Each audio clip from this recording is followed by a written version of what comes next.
नमस्कार। हर कहानी कुछ कहती है। आज की कहानी क्या कहती है, तो चलिए सुनते हैं मुंशी प्रेमचंद जी की लिखी कहानी मंत्र।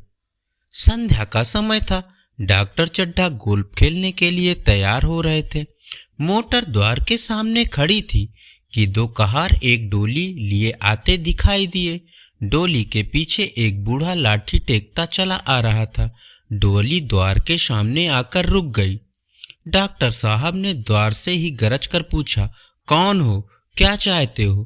बूढ़े ने हाथ जोड़कर कहा, हुजूर, बड़ा गरीब आदमी हूँ, मेरा लड़का कई दिनों से बीमार है। डॉक्टर साहब ने सिगरेट जलाकर कहा, सवेरे आना, हम इस वक्त मरीजों को नहीं देखते। बूढ़े ने घुटने टेक कर जमीन पर सिर रख दिया और बोला, दुहाई है सरकार की, लड़का मर जाएगा, इसने हुजूर 4 दिन से आंखें नहीं खोली हैं। डॉक्टर चड्ढा ने घड़ी पर नजर डाली और बोले, कह दिया ना कि कल आना, इस वक्त मेरे पास टाइम नहीं है। बूढ़े ने पगड़ी उतार कर चौखट पर रख दी और गिड़गिड़ा कर बोला, हुजूर बस एक नज़र देख लें, लड़का हाथ से चला जाएगा। हुजूर 6 लड़कों में बस यही एक बचा है, इसकी जान बचा लो सरकार। डॉक्टर साहब ने अपने मन में कहा, ऐसे उजड़ देहाती यहाँ रोज आया करते हैं, कोई कुछ ही कहे वे अपने ही रट लगाए रहते हैं, किसी के सुनेंगे नहीं। वे बाहर निकलकर मोटर की तरफ चले।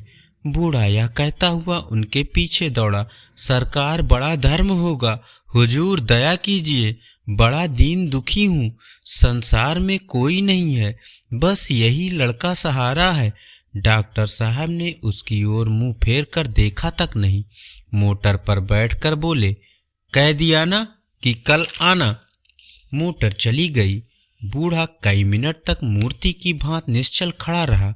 संसार में ऐसे मनुष्य भी होते हैं जो अपने मजे के आगे किसी की जान की परवाह नहीं करते। कोई मनुष्य इतना कठोर हो सकता है, इसका विश्वास भी नहीं आता था। वह उन पुराने जवानों के जीवों में था जो लगी आग को बुझाने, मुर्दे को कंधा देने, किसी के छप्पर को उठाने और किसी कला को शांत करने के लिए सदा तैयार रहते थे। जब तक बूढ़े को मोटर दिखाई दी, वह खड़ा टकटकी लगाए रखा, उस ओर ताकता रहा। शायद उसे अब भी डॉक्टर साहब के लौट आने की आशा थी।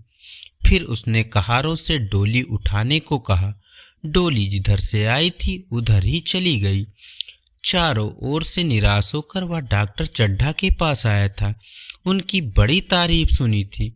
यहाँ से निराश होकर फिर वह किसी दूसरे डॉक्टर के पास न गया। सोच लिया कि किस्मत में यही लिखा था। उसी रात को उसका हंसता खेलता 7 साल का बालक इस संसार से चल बसा। बूढ़े बाप के जीवन का यही आधार था, इसी का मुंह देखकर जीते थे। इस दीपक के बुझते ही जीवन की अंधेरी रात भाएं भाएं करने लगी। कई साल गुजर गए। डॉक्टर चड्ढा ने खूब यश और धन कमाया। उनका हर काम नियम से होता था, इसलिए उनका स्वास्थ्य भी बहुत अच्छा था। 50 साल की उम्र में भी जवानों के कान काटते थे। इस नियम पालन का नतीजा था कि उन्होंने केवल 2 बच्चे पैदा किए, एक लड़का और एक लड़की। इसलिए श्रीमती चड्ढा भी अभी जवान मालूम होती थी। लड़की का तो विवाह हो चुका था, लड़का अभी कॉलेज में पढ़ता था। वही माता पिता के जीवन का आधार था। वो बहुत ही अच्छा लड़का था, बहुत ही उदार। कॉलेज के लड़के लड़कियों का हीरो था। शरीर से जवानी फूटी पड़ती थी। उसकी आज 20वीं साल गिरा थी। संध्या का समय था। हरी हरी घास पर कुर्सियां बिछी हुई थी। शहर के रईस और हुक्काम एक तरफ, कॉलेज के छात्र दूसरी तरफ बैठे थे। डॉक्टर साहब का लड़का कैलाश एक रेशमी कमीज पहने, नंगे सिर नंगे पांव इधर से उधर मित्रों की आवभगत में लगा हुआ था। सासा एक स्त्री ने उसके पास आकर कहा, क्यों कैलाश, तुम्हारे सांप कहाँ हैं? जरा मुझे दिखा दो। कैलाश ने कहा, मृणालिनी इस वक्त क्षमा करो, कल दिखा दूंगा। मृणालिनी ने आग्रह किया, जी नहीं, तुम्हें दिखलाना पड़ेगा, मैं आज नहीं मानने वाली। तुम रोज कल कल करते मुझे टरकाते रहो। मृणालिनी और कैलाश दोनों सहपाठी थे और एक दूसरे के प्रेम में पगे हुए। कैलाश को सांपों को पालने, खिलाने और नचाने का शौक था। तरह तरह के सांप पाल रखे थे। उनकी आदतों का अध्ययन करता था। सांपों के बारे में उसकी जानकारी अथाह थी। वह विद्या उसने एक बड़े सपेरे से सीखी थी। सांपों की जड़ी बूटियों को जमा करने का उसे मर्ज था। वह इस शौक पर हजारों रुपए फूंक चुका था। मृणालिनी कई बार सांपों को देखने की हट कर चुकी थी, पर आज तो वह अड़ गई थी। शायद वह कैलाश पर अपना हक जताना चाहती थी, पर उसका हट बेमौका था। उसने सोचा नहीं कि सांपों को देखने के लिए इतनी भीड़ लग जाएगी। भीड़ को देखकर सांप भड़क जाएंगे। फिर रात का समय था। इस वक्त सांपों को छेड़ना खतरनाक हो सकता था। कैलाश ने कहा, नहीं, आज नहीं, लेकिन कल जरूर दिखा दूंगा। इस वक्त अच्छी तरह दिखा भी ना सकूंगा। कमरे में तिल रखने की जगह भी नहीं है। एक महाशय ने छेड़कर कहा, दिखा क्यों नहीं देते? जरा सी बात के लिए इतना टाल मटोल कर रहे हो। मिस मृणालिनी, हरगिज न मानना, देखें कैसे नहीं दिखाते। एक दूसरे महाशय ने दूसरा रद्दा चढ़ाया, मिस मृणालिनी इतनी सीधी और भोली हैं, तभी तुम इतना टाल मटोल कर रहे हो। दूसरी सुंदरी होती तो इसी पर बिगड़ खड़ी होती। जब मृणालिनी ने देखा कि ये लोग हत्थे चढ़ा रहे हैं तो बोली, आप लोग मेरी वकालत ना करें, मैं खुद अपनी वकालत कर लूंगी। मैं इस वक्त सांपों का तमाशा नहीं देखना चाहती। चलो छुट्टी हुई। इस पर मित्रों ने ठट्ठा लगाकर कहा, देखना तो आप खूब चाहती हैं, पर कोई दिखाए भी तो। कैलाश ने मृणालिनी की झेपी हुई सूरत देखी नहीं गई। उसने जरा गर्म होकर कहा, कौन कहता है कि मैं नहीं दिखाना चाहता? आप लोग तैयार हो जाओ। वह सांपों के पिटारों के पास गया और उसने बीन बजानी शुरू कर दी। फिर एक एक पिटारा खोलकर उसमें से सांप को निकालने लगा। वाह, क्या कमाल था! ऐसा जान पड़ता था कि वह कीड़े उसका एक एक भाव समझते थे। किसी की पूंछ पकड़कर उल्टा लटका दिया, किसी को गर्दन में डाल लिया, किसी को हाथ में लपेट लिया। मृणालिनी को डर लगने लगा। वह बार बार मना करने लगी, इन्हें गर्दन में न डालो। कैलाश की गर्दन से सांपों को लपेटे देख उसकी जान निकल जाती थी। मन ही मन पछता रही थी कि मैंने बेकार ही इससे सांप दिखाने की जिद की। मगर कैलाश ने एक नहीं सुनी। सबके सामने अपनी प्रेमिका को अपने कर्तव्य दिखाने का अवसर मिला था। एक मित्र ने छेड़ा, दांत तोड़ डाले होंगे। कैलाश हंसकर बोला, दांत तोड़ डालना मदारियों का काम है। इन सांपों के दांत नहीं तोड़े गए हैं, कहिए तो दिखा दूं। ये कहकर उसने एक काले सांप को पकड़ लिया और बोला, मेरे पास इससे बड़ा और जहरीला सांप दूसरा नहीं है। अगर किसी को डस ले तो देखते ही देखते दम निकल जाएगा, लहर भी नहीं आएगी। इसे काटे का कोई मंत्र भी नहीं है। दिखाऊं इसके दांत? मृणालिनी ने उसका हाथ पकड़कर कहा, नहीं नहीं कैलाश, ईश्वर के लिए इसे छोड़ दो, तुम्हारे पैर पड़ती हूँ। इस पर एक दूसरे मित्र बोले, मुझे तो विश्वास नहीं आता, लेकिन तुम कहते हो तो मान लूंगा। कैलाश ने सांप की गर्दन पकड़कर कहा, नहीं साहब, आप अपनी आंखों से देखकर मानिए। दांत तोड़कर वश में किया तो फिर क्या किया? मृणालिनी ने जब देखा कि कैलाश पर इस वक्त भूत सवार है तो उसने टालने के लिए कहा, अच्छा भाई, अब यहाँ से चलो, देखो गाना शुरू हो गया है, आज मैं भी कोई चीज सुनाऊंगी। यह कहते हुए उसने कैलाश का बाजू पकड़ लिया और कमरे से निकल गई। मगर कैलाश शक करने वाले का शक मिटाकर ही दम लेना चाहता था। उसने सांप की गर्दन पकड़कर जोर से दबाई, इतनी जोर से कि उसका मुंह खुल गया। देह की सारी नसें तन गई। सांप ने अब तक उसके हाथों से ऐसी तकलीफ नहीं उठाई थी। उसकी समझ में नहीं आता था कि वह उससे क्या चाहता है। उसे भ्रम हुआ कि वह मुझे मार डालना चाहता है। अब वह अपने बचाव के लिए तैयार हो गया। कैलाश ने उसकी गर्दन और जोर से दबाकर उसका मुंह पूरा खोल दिया और उसके दांत दिखाते हुए बोला, जिन लोगों को शक हो नजदीक आकर देख लो। लोगों ने आकर उसके दांत देखे और चकित हो गए। शक की कोई गुंजाइश नहीं थी। मित्रों का शक दूर करने के बाद कैलाश ने सांप की गर्दन ढीली कर दी और उसको जमीन पर रखना चाहा, पर वह काला गेहुअन क्रोध से पागल हो रहा था। गर्दन ढीली होते ही उसने उसको हाथ भर ऊपर किया और कैलाश की अंगुली पर अपनी पूरी ताकत से वार किया। उसके दांत अंगुली में दूर तक धंस गए और वह वहां से रेंग गया। कैलाश की अंगुली से टप टप खून टपकने लगा। उसने जोर से अंगुली दबा ली और अपने कमरे की तरफ भागा। वहां मेज की दराज में एक जड़ी रखी हुई थी, जिसे पीसकर लगा देने से उसके विचार से घातक विष रफू हो जाता था। महफिल में हलचल मच गई। डॉक्टर चड्ढा घबराकर कैलाश के कमरे की तरफ दौड़े। अंगुली की जड़ कसकर बांधी गई और जड़ी पीसने के लिए दे दी गई। डॉक्टर साहब जड़ी बूटी के कायल नहीं थे। वह अंगुली को फौरन काट देना चाहते थे, मगर कैलाश को जड़ी पर पूर्ण विश्वास था।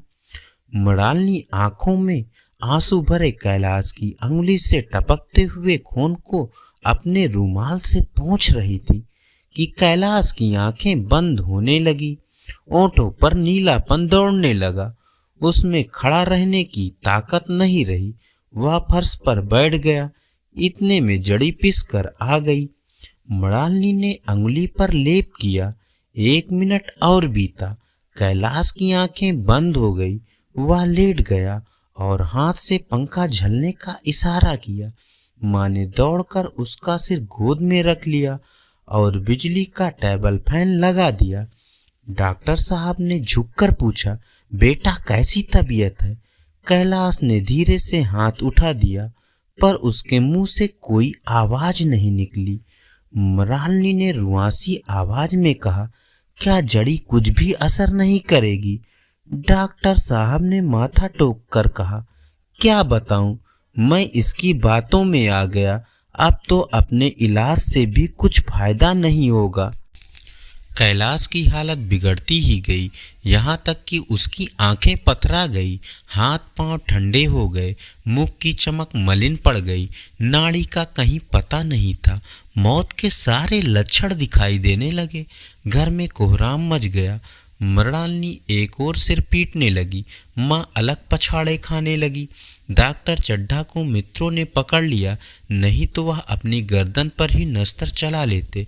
एक महाशय बोले, कोई मंत्र झाड़ने वाला मिले तो संभव है अब भी जान बच जाए। एक मुसलमान सज्जन ने इनका साथ दिया। बिल्कुल ठीक है, कब्र में पड़ी हुई लाशें भी जिंदा हो गई हैं। ऐसे ऐसे बाकमाल पड़े हुए हैं। डॉक्टर चड्ढा बोले, मेरी अक्ल पर पत्थर पड़ गए थे कि इसकी बातों में आ गया। नस्तर लगा देता तो ये नौबत ही क्यों आती। बार बार समझाता रहा कि बेटा सांप ना पालो, मगर कौन सुनता था। बुलाइए, किसी झाड़ फूक करने वाले को ही बुलवाइए, मेरा सब कुछ ले ले, मैं अपनी सारी दौलत उसके पैर पर रख दूंगा, लंगोटी बांधकर घर से निकल जाऊंगा, मगर मेरा कैलाश, मेरा प्यारा कैलाश उठ बैठे। ईश्वर के लिए किसी को बुलवाइए। एक महाशय का किसी झाड़ने वाले से परिचय था। वह दौड़कर उसे बुला लाए, मगर कैलाश की हालत देखकर उसे मंत्र चलाने की हिम्मत ना पड़ी। बोला, अब क्या हो सकता है सरकार, जो कुछ होना था हो चुका। शहर से कई मील दूर एक झोपड़ी में एक बूढ़ा और बुढ़िया अलाव के पास बैठे जाड़े की रात काट रहे थे। बूढ़ा नारियल पीता जा रहा था और बीच बीच में खांसता भी रहता था। बुढ़िया उदास बैठी थी। एक मिट्टी के तेल की कुप्पी ताक पर जल रही थी। उन्हें न किसी ने रोते देखा न हंसते। उनका सारा समय 2 रोटियां जुटाने में कट जाता था। मौत द्वार पर खड़ी थी। रोने या हंसने की फुर्सत कहाँ थी। इतने में किसी आदमी ने द्वार पर आवाज दी, भगत, भाई भगत, क्या सो गए? जरा किवाड़ तो खोलो। भगत ने उठकर किवाड़ खोल दिए। आदमी ने अंदर आकर कहा, कुछ सुना? डॉक्टर चड्ढा के लड़के को सांप ने डस लिया है। भगत ने चौंक कर पूछा, डॉक्टर चड्ढा के लड़के को? वही डॉक्टर चड्ढा ना, जो छावनी के पास बंगले में रहते हैं? हाँ हाँ भाई, वही डॉक्टर चड्ढा। शहर में हल्ला मचा हुआ है, देखने जाओगे? बूढ़े ने कठोर भाव से सिर हिलाकर कहा, मैं नहीं जाता, मेरी बला जाए। डॉक्टर चड्ढा को खूब जानता हूँ, भैया को लेकर उन्हीं के पास गया था, खेलने जा रहे थे। मैं पैरों में गिर पड़ा कि एक नज़र देख लीजिए, मगर सीधे मुंह बात नहीं की। भगवान बैठे सब सुन रहे थे।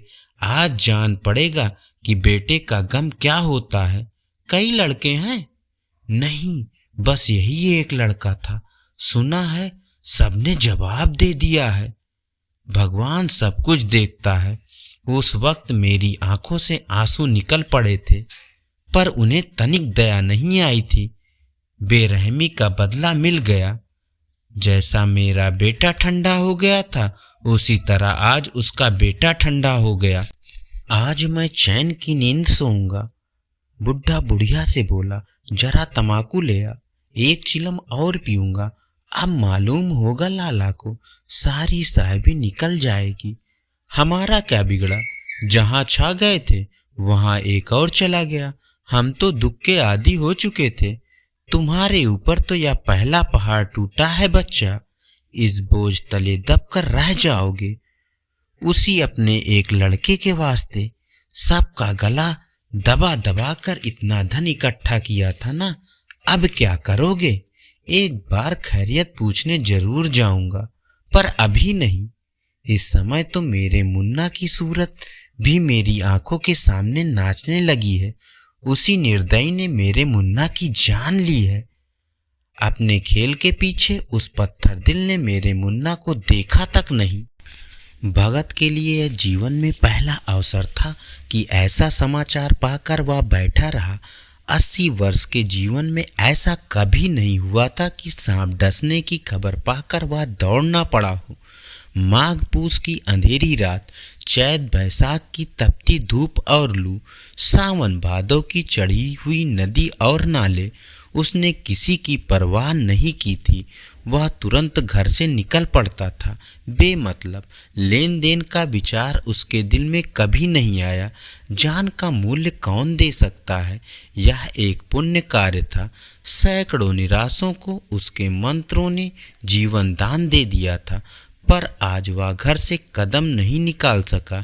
ऐसी खबर सुनकर वह मीठी नींद सोने जा रहा था। बुढ़िया ने कहा, तंबाकू अलाव पर रखी हुई है, उसके भी 8-2.5 पैसे उधार हो गए। बुढ़िया देती ही ना थी। वह याका कर लेट गई। बूढ़े ने कुप्पी बुझाई। कुछ देर तक सोचता रहा। अंत में बैठे बैठे ऊँघने लगा। यह खबर उसके हृदय पर बोझ की भांति रखी हुई थी, जैसे कोई उसके मन में बैठा हुआ उसे घर से निकलने के लिए कुरेद रहा हो, और नींद आँखों से कोसों दूर थी। उससे लेटा नहीं गया। वह चुपके से उठा, अपनी लाठी उठाई और किवाड़ खोलकर बाहर निकल गया। उसी वक्त गांव का चौकीदार गश्त लगा रहा था। बोला, कैसे उठे भगत? आज तो बड़ी सर्दी है, इतनी रात को कहीं जा रहे हो? भगत ने कहा, भैया जाऊं कहाँ, देख रहा था कि अभी कितनी रात बाकी है। भला कै बजे होंगे? चौकीदार बोला, 1 बजा होगा। अभी थाने से आ रहा हूँ। इतनी रात को भी डॉक्टर चड्ढा के बंगले पर बड़ी भीड़ लगी हुई है। उनके लड़के का हाल तो तुमने सुना होगा। काले सांप ने डस लिया है, शायद मर ही गया हो। तुम चले जाओ तो शायद बच जाए। सुना है 10,000 तक देने को तैयार हैं। भगत, मैं तो नहीं जाऊं, चाहे वो 10 लाख भी दें। मुझे 10,000 या 10 लाख लेकर करना क्या है? कल मर जाऊं, फिर कौन भोगने वाला बैठा है यहाँ? चौकीदार चला गया। भगत ने आगे पैर बढ़ाया। जैसे नशे में आदमी की देह अपने काबू में नहीं रहती। पैर कहीं रखता है और पड़ता कहीं है, कहता कुछ है, जबान से निकलता कुछ है। वही हाल इस समय भगत का था। मन कुछ और चाहता था, पर कदम मन के बस में ना थे। जिसने कभी तलवार नहीं चलाई, वह इरादा करने पर भी तलवार नहीं चला सकता। उसके हाथ कांप जाएंगे, उठेंगे ही नहीं। भगत लाठी खट खट करता लपका चला जा रहा था। दिमाग कहता था कि मत जाओ, पर अंदर की आवाज़ आगे ठेलती थी। आधी राह निकल जाने के बाद सहसा भगत रुक गया। क्रोध भरे दिल ने कहा, इस जाड़े पाले में मुझे मरने की क्या पड़ी थी? आराम से सोया क्यों नहीं? नींद ना आती ना सही, 2-4 भजन ही गा लेता। इतनी दूर दौड़ा चला आया। चड्ढा का लड़का रहे या मरे, मेरी बला से। मेरे साथ उन्होंने ऐसा कौन सा सुलूक किया था कि तू उनके लिए मरे? दुनिया में हजारों मरते हैं, हजारों जीते हैं। तुझे किसी के मरने जीने से क्या मतलब? मगर उसके ठंडे दिल ने उसको समझाया, अरे तू झाड़ फूंक करने थोड़े ही जा रहा है, तू केवल देखने जा रहा है कि वहाँ क्या हो रहा है। डॉक्टर चड्ढा का रोना पीटना देखेगा, किस तरह सिर पीटते हैं, किस तरह पछाड़े खाते हैं। यह देखेगा कि बड़े लोग भी छोटों की भांति रोते हैं या सब्र कर जाते हैं। यूं वह बदले की आग में जलता हुआ आगे बढ़ता रहा। इतने में 2 आदमी आते दिखाई दिए। दोनों बातें करते चले आ रहे थे। चड्ढा बाबू का घर उजड़ गया। बेचारे के एक ही लड़का था। भगत के कानों में यह आवाज पड़ी। उसकी चाल और भी तेज हो गई। थकान के मारे पांव ना उठते थे, फिर भी वह चला ही जा रहा था। इस तरह वह कोई 10 मिनट तक और चला होगा कि डॉक्टर साहब का बंगला नजर आया। बिजली की बत्तियां जल रही थी, मगर बाहर सन्नाटा छाया हुआ था। अंदर से रोने पीटने की आवाज आ रही थी।